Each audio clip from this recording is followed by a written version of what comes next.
So Disney, everyone's favorite thing in the whole world. I mean, they literally have a world. I mean, they have several at this point. Not everything they do is great. Well, a lot of things that they do aren't great. But of all the issues with the company and their practices in the last couple of years, Disney's straight-to-DVD sequels were probably one of the ideas that was pretty hit or miss. Mostly a miss. The general consensus in hindsight is a lot of these movies shouldn't have existed, or if the company was interested in developing them further, they should have probably put their feature team or put more stakes into developing them properly. Now, I tend to have a little bit of a kind eye to the sequels. I understand that they miss the point of the original and they're confusing a lot of the times, but growing up with a lot of the sequels, I found different points to admire, and ultimately we can't really erase them from canon.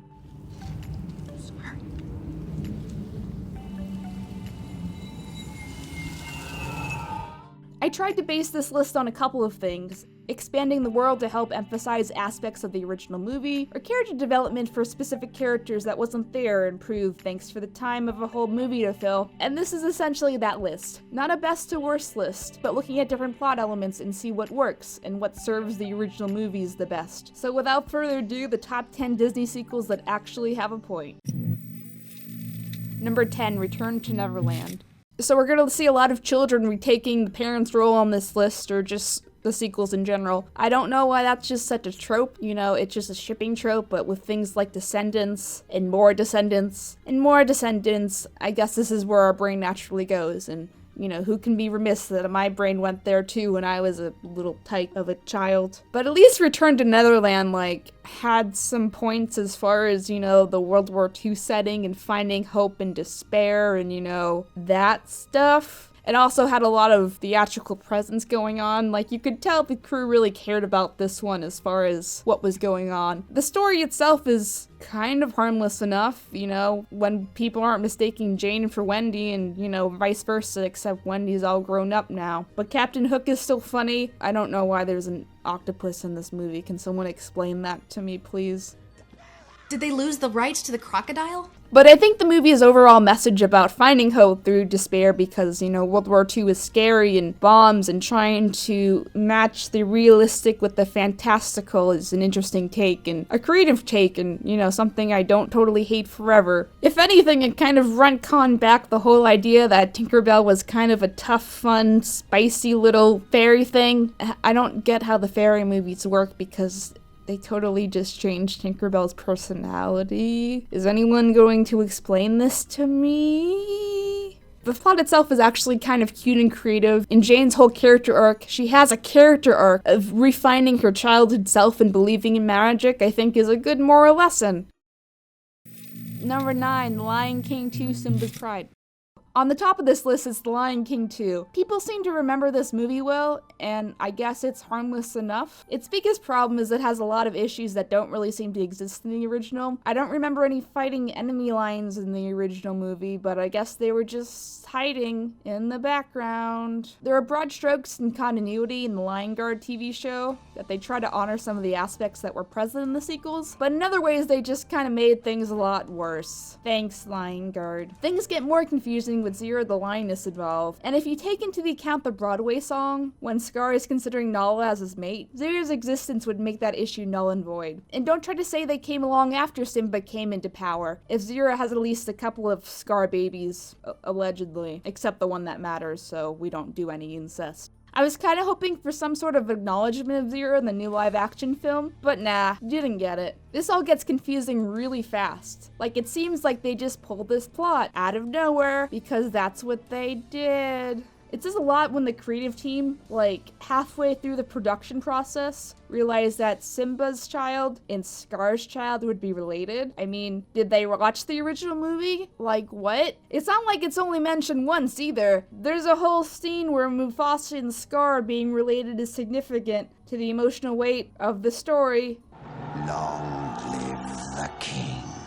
But of all the odd changes that kind of make the setup of this awkward, the biggest and best expansion for the original movie is probably Simba himself. The Little Mermaid 2 almost made this list because of all the useless things it does. At the very least, it developed Ariel's character to have some sense of responsibility and maturity, even though she messes that up pretty easily and wrongly. Seriously, I love The Little Mermaid, flaws and all, but the sequel is pretty trash for many reasons. Simba's character development I think is more sufficient in his sequel than Ariel's because it's a big part of his character struggle in the original film, and therefore is more impactful in making the plot more organic. Sure, Ariel makes some bad decisions, but more of the conflict is Melanie being an idiot and driving the plot forward. Simba's whole character arc is that he isn't sure if he could face his past and live up to Mufasa's legacy. We don't really get to see much of his reign as king in the original. We did kinda just assume he would do a good job, right? It's no use. I'll never be the king my father was. Lion King 2 shows us more of that day to day, and although Lion Guard would expand this idea further with even more mediocre results, we see a lot of his struggles with leadership and doing the right thing, and it feels more natural than Lion Guard. Seeing this kind of helps solidify his already complete character arc, that he's a flawed leader, because he's a flawed character. That sometimes he gets over emotional and makes stupid mistakes, but overall leadership is hard, man. I'm in the camp that Simba probably has PTSD. I mean, if he's having nightmares, and I imagine that's the whole point he stayed away for so long, because he just couldn't face going back. You know, that's some trauma seeing your dad being killed, you know, and thinking you're the one who killed him. Like I said earlier, Simba didn't know that Scar killed him until he came back, but he is fully willing to accept that he did kill Mufasa on accident before going there. I mean, it was just kind of convenient that Scar ended up being a bad dude, man. That's why I like Simba, he's my boy, and that's why this movie is just okay. Number 8, 101 Dalmatians 2, Patch's London Adventure. Let's face it, this is one of the highlights of whatever these movies are. It's cute, it has great comedy and pacing, and the animation style and general themes really try to compete with the original. The 101 Dalmatians franchise has already been a bit confusing. We have the original movie, a video game, and then the remake of the original where the time period is updated, then a sequel to the remake, then a video game based on that sequel but in a similar style to the animated movie. I swear I thought Dipstick and Punga were the same dog until I was like 20. Then a cartoon series, then this sequel, and now there's also a currently airing cartoon series that's loosely related to all of this, but the original time period is updated again. That's a lot of spots. Regardless, this is a direct sequel to the original movie, just to be on the same page. It's confusing. This one is, again, similar to The Lion King 2, where it didn't really expand on the source material that was incredibly significant, and needed to invent its own story beats in order for the story to, be there. A story about one Dalmatian instead of trying to generally divide them from the group is a little bit different than in the past, and individuality seems like a theme that would make sense when all your marketing is based on the number of you, not the individual. So that part is cute. I think what saves the day for this one is its character dialogue. When you have different people writing the sequel compared to the original, especially over long periods of time, there's a risk that the character might be misinterpreted, even if the character in question is iconic. I'm not saying the Illumination Grinch is bad, but if you have to make a stretch to make the Grinch song work for your Grinch film, then that's not a good thing. Here, although Cruella is not as much of a focus as the title character, she does get some fun dialogue and subplot, and it's funny. Don't forget Jason Alexander, dog, the star of the show. We've signed a 1-year contract with you, but at this point, I think it's best if we both go our separate ways. I don't understand. We don't like you. We want you to leave. He plays a lot of one-dimensional parts these days, especially in animation. So it's good to see that he's actually getting something to do here. Good job on you guys. This is adorable and funny. Number 7, Aladdin, Return of Jafar.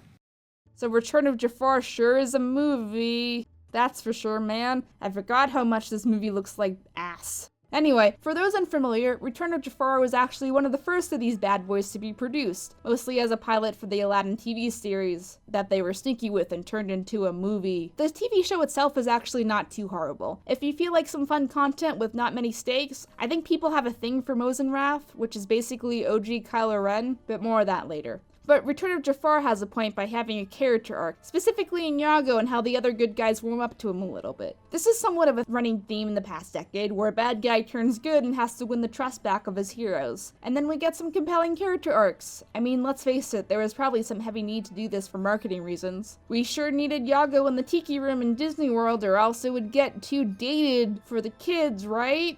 So focusing on the character arc with a character that arguably became a fan favorite seems like a good time investment. Character growth for the win. So, as piece of trash as this movie is visually, I'm glad it exists. Oh, and Jason Alexander is in this too. His character also turns into a recurring character in the main series. Yeah? Well, I had sex with your wife! Number 6, Lion King 1.5.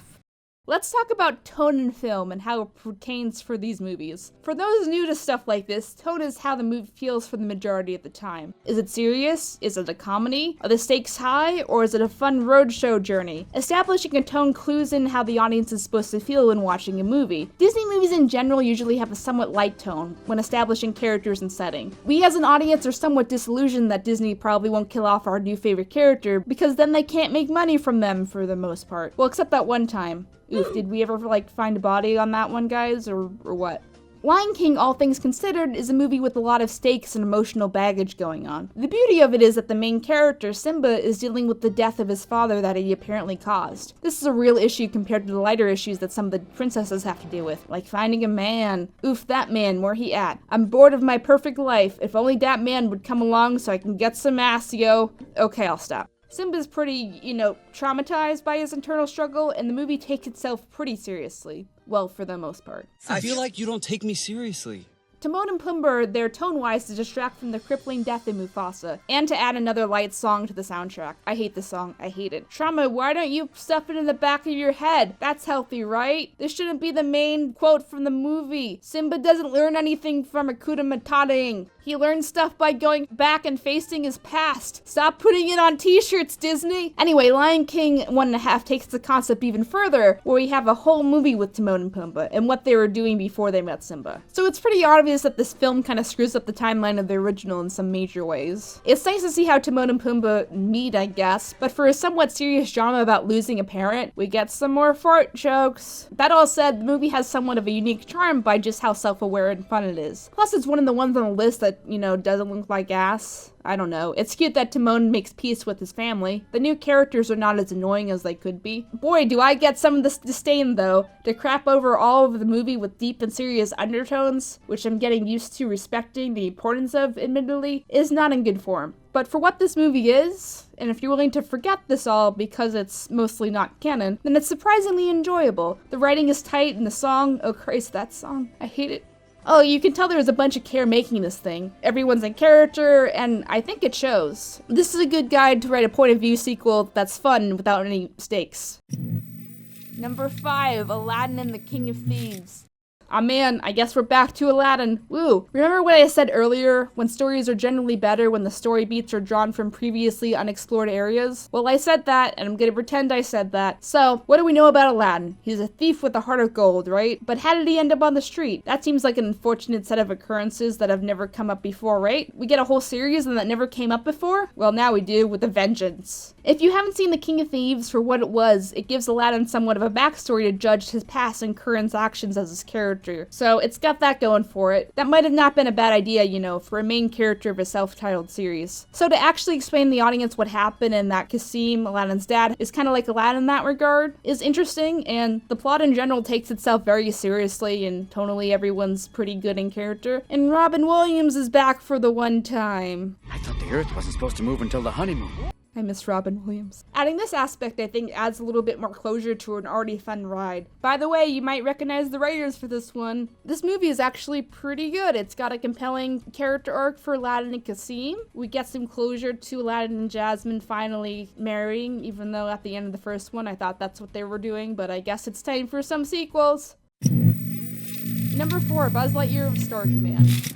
Well, this one's kind of odd. Usually how things work is the vast array of toys are made a little bit before or after a movie comes out, but when your franchise exists around a fictional universe with fictional toys, what exactly is the source material? I guess the short answer is it doesn't really matter all that much for a buddy comedy about some plastic. Personification, what's that? Regardless, having this, the audience has some background to what exactly a Starfleet is, besides just some random words yelled at us to initially isolate us from this character. It's like world building for a world we never knew existed on some level, but now in Malin exists, answering those natural questions for natural character building again. We do know that our Buzz doesn't exactly have to be like franchise Buzz, right? All Buzzes can be different, just like all toys can be different. The movie itself is kind of like predictable but harmless enough. I am entertained they got Tim Allen to come back again, only to be replaced by Mr. Barkin in the series. Got something better to do, Tim Allen? You gotta be in Santa Claus 4.5 looking for a snow plot? Thanks, Tim Allen. From the producers of Air Bud, Possum with a Puck, and High School Musical 4, College is Disappointing, comes a fun-filled movie for the whole family. Christmas is in danger yet again from the most evil enemy of all, global warming. It's up to Santa and his whole team to find the magic politicians and the magic snow to save Christmas and the world. Featuring 90s stars Mary-Kate and Ashley Olsen, and that other guy from Home Improvement that no one remembers. Tim Allen is, again, looking for a snow plot. Number 3, Ariel's Beginnings.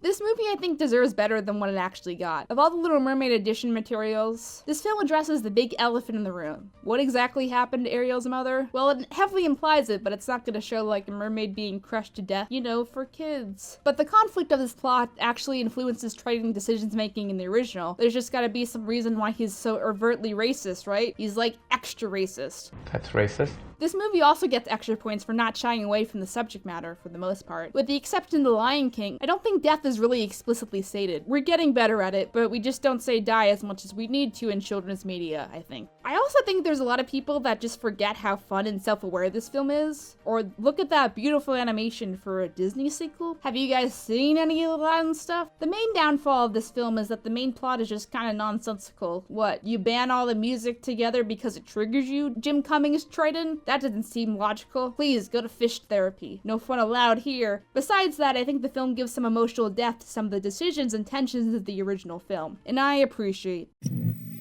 Number 2, Cinderella 3. I have to admit is gaining some traction in recent years as just surprisingly being good. A general consensus about some of the older Disney canon films is that they don't focus on character development nearly as much as they should.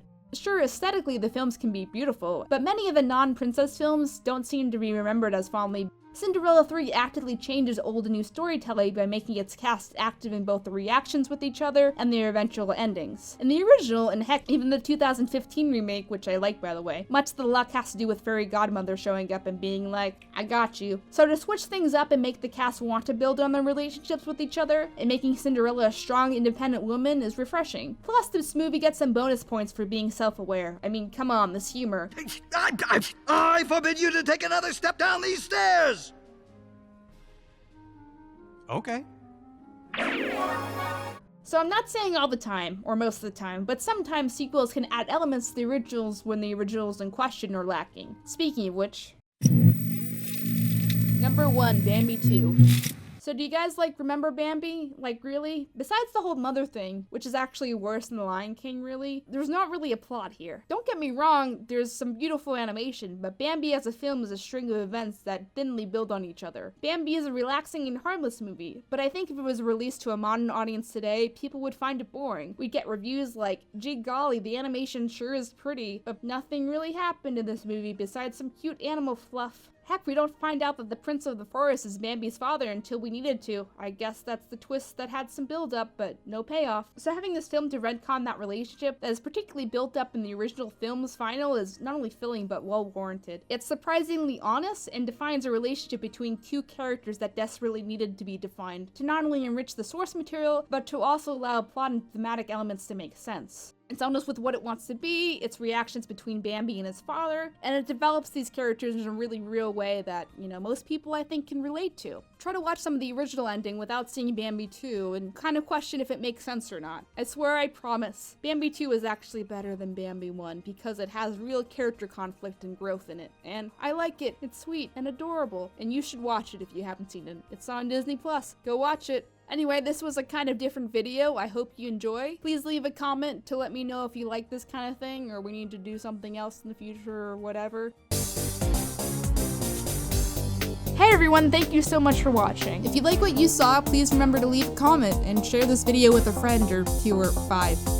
Click here to subscribe, we really appreciate it. Click here to check out the main collaborator for the video. Click here to check out our video playlist for this video, where you'll find similar videos that you might just like, hopefully. There's also a credit scroll here to check out all the other awesome contributors. All their info is in the description. That's all I gotta say. KP away!